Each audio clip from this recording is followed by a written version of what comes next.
जीवन और बाकी दोनों भाई बहन समर और नीतिका अच्छे से जानते थे कि वो लोग अदिति का सामना नहीं कर सकते थे। जीवन ने अदिति को एक बार फिर से घूरते हुए देखा, लेकिन उसे पता था कि वो अदिति से बिल्कुल भी नहीं लड़ सकता था। ठीक है, मैं जा रहा हूँ।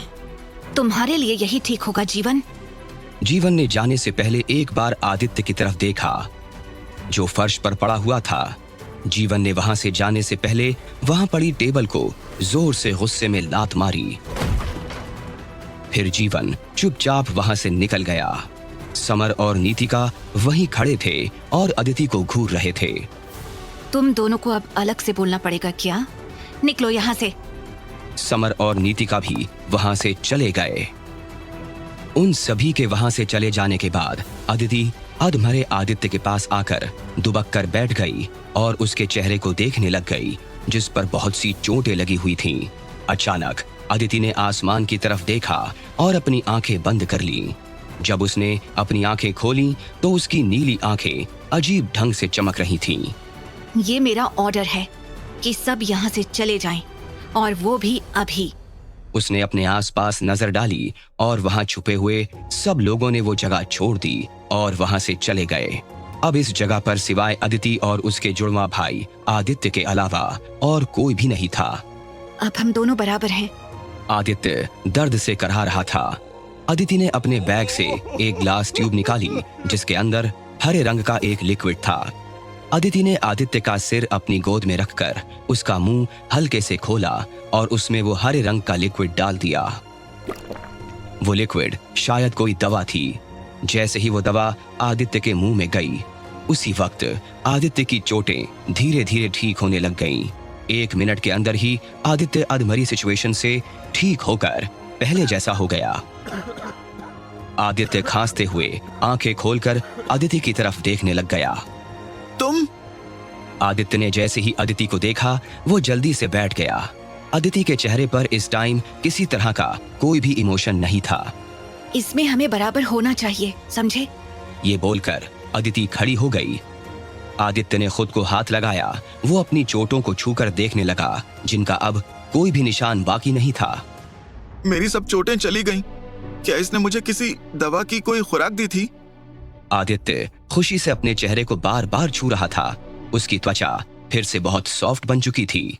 मैं बच गया, मैं फिर से ठीक हो गया। अदिति वहीं खड़े हुए आदित्य की तरफ देख रही थी। आदित्य की आंखें छलक आईं। इन 2 जन्मों में आज तक किसी ने उसे इतनी बेरहमी से नहीं मारा था। मुझे तो लगा था कि वो लोग आज मुझे जान से ही मार डालेंगे।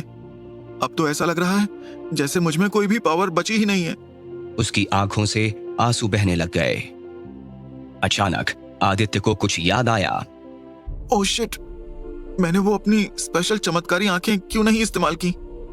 मेरा ध्यान कहाँ था? वरना मैं उन सभी की बैंड बजा देता। अचानक आदित्य किसी सोच में गुम हो गया। अगर मैं वो अपनी चमत्कारी आंखें इस्तेमाल करता तो। समर और नीतिका आदित्य को बुरी तरह से मारने लगे। समर ने आदित्य को लात मारी और वो दूर जा गिरा। आदित्य ने अपनी आंखें बंद की और फिर से खोली। उसकी हिडन आईज जाग चुकी थीं। आदित्य ने नीतिका और समर की तरफ देखा। वो उस पर हंस रहे थे। आदित्य उठकर खड़ा हुआ और उसने समर और नीतिका पर अपनी आंखों से नजर डाली। उसकी उन आंखों में से रोशनी निकली जो सीधा उन दोनों से जा टकराई। समर और नीतिका उस रोशनी के असर से दूर जा गिरे। आओ, अब मारो मुझे। हाँ, आओ आओ आओ आओ। समर और नीतिका हैरान हुए। ये इसने कैसे किया? अब ये मुझे क्या पता? समर और नीतिका फिर से आदित्य की तरफ उसे मारने के लिए बढ़े, लेकिन आदित्य ने फिर से अपनी स्पेशल आईज से उन दोनों पर नजर डाली और वो एक बार फिर से बहुत दूर जा गिरे। इस बार जीवन उन्हें ऐसा देखकर हंस रहा था। तुम हम पर हंस रहे हो? तुम्हें शर्म नहीं आती क्या? अब चाहे ये मरे या तुम दोनों, इसका मुझे कोई फर्क नहीं पड़ता, समझी? नीतिका और समर ने अपनी मुट्ठियां बनाई। अब मैं इस लड़के को नहीं छोड़ूंगी। नीतिका आदित्य की तरफ बढ़ी और उसने उसका गला पकड़कर तेजी से दबाना शुरू कर दिया। आदित्य ने उस पर निगाह डाली और नीतिका दीवार में जा बजी। नीतिका के सिर से खून निकलने लग गया। आदित्य ने समर और नीतिका की तरफ गुस्से में देखा और उन दोनों को हवा में उछाल दिया। दोनों आसमान में गोल गोल घूमने लग गए। ये देखकर आदित्य और जीवन दोनों हंसने लग गए।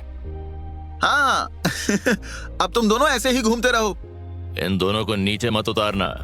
ए लड़के, हम दोनों को नीचे उतारो प्लीज। प्लीज हमें नीचे उतारो।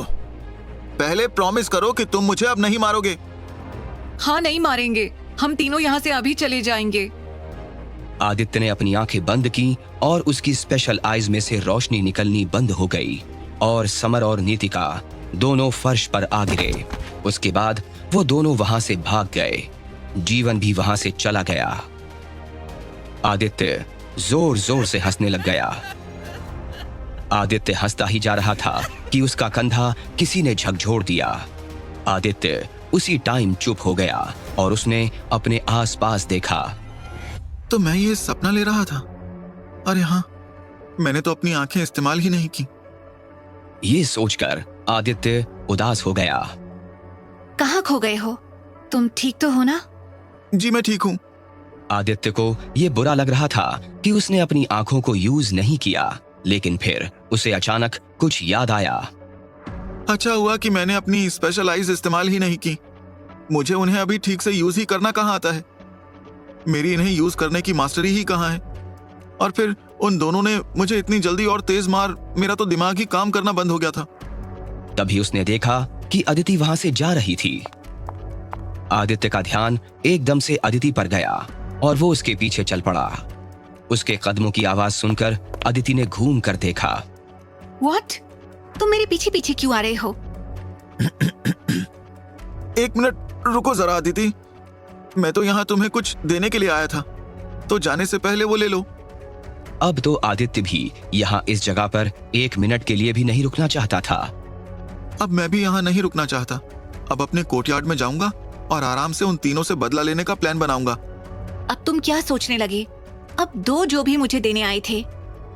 आदित्य ने अदिति को देखा और फिर उसने अपनी जेब में से नीली ग्लास ट्यूब निकाली जो चमक रही थी।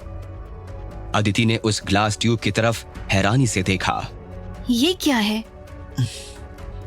अमृत, ये अमृत है। क्या ये अमृत है? सच्ची क्या? अमृत जिससे एक इंसान की शक्ति बढ़ती है, body strengthening, you know. Aditya हैरानी से अमृत की तरफ देख रहा था। उसके दिल की धड़कन बहुत तेज हो गई और उसने वो अमृत अपने हाथ में ले लिया। उसे ये समझ नहीं आ रहा था कि उसका दिल अचानक तेजी से धड़कने क्यों लग गया। मेरा दिल इतनी तेजी से क्यों धड़क रहा है? इस अमृत कलश की वजह से। अमृत कलश की शक्ति? कोई पावर तो मुझे मेरे कबीले से भी मिल सकती थी, लेकिन ये बात तो कुछ अलग लग रही है। वो इसलिए क्योंकि ये अमृत मैं जो तुम्हें दे रहा हूँ। अदिति आदित्य को जवाब देना चाहती थी, लेकिन वो बोल नहीं पा रही थी। उसके होंठ मानो सिल से गए थे।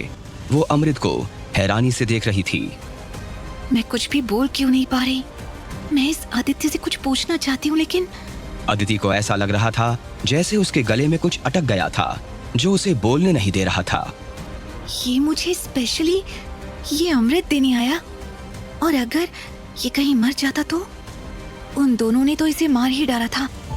अदिति जानती थी कि अमृत कितना प्रेशियस था और ये मिलना इतना आसान भी नहीं था। किसी को भी ये अमृत इतनी आसानी से नहीं मिल पाना था।